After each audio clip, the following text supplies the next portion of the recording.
ici en même temps que ma brasserie dans le quartier Rosemont a ouvert aussi, là, la coopérative de bière. Oui. Donc, on a profité de cette opportunité-là par le biais de la succursale qui nous associe aussi ici dans le Yeast, qui étaient dans la coopérative de ma brasserie. Donc, c'est avec cette porte-là, nous, parce qu'on n'a pas d'installation sur place pour brasser la bière, donc c'est avec cette porte-là qu'on a commencé à brasser nos bières maison.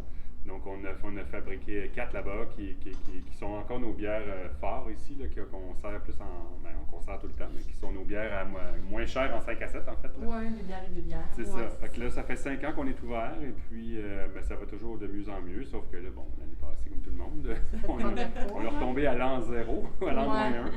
Donc, c'est génial.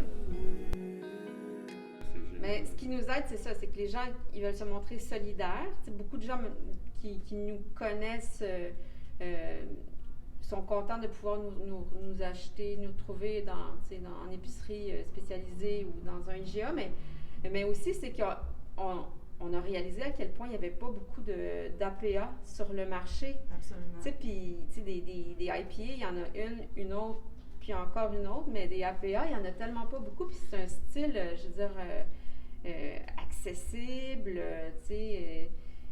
qui est vraiment, comme je trouve, à valoriser, là, pas à découvrir, parce que c'est un style qui existe depuis très longtemps, mais c'est comme si il bénéficie pas du même buzz que la IPA a pu...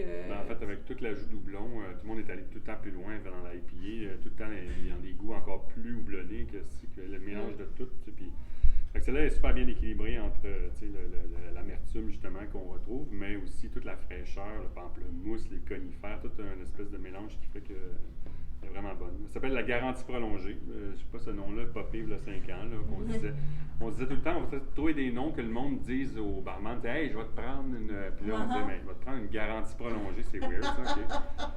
Notre autre bière, c'est la raison de vivre. Je vais te prendre une raison de vivre, tu sais. Fait qu'on a tous des noms comme ça qui font que ça amuse aussi quand tu t'assois au bar, là, tu sais.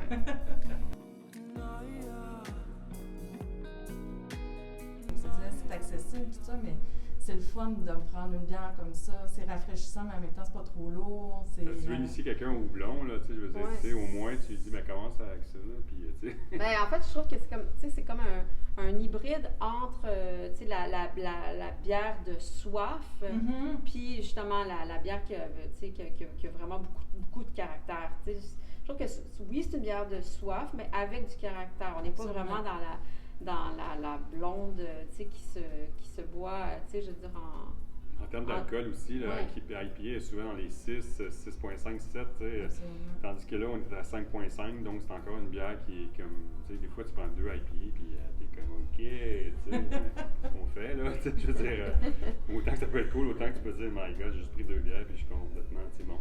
Tandis qu'il y a cet avantage-là aussi, je trouve, là, il y a le goût qui est là, présent, qui est pour le monde qui aime l'amertume, mais aussi l'équilibre de l'alcool qui fait que tu prends une bière à 5%.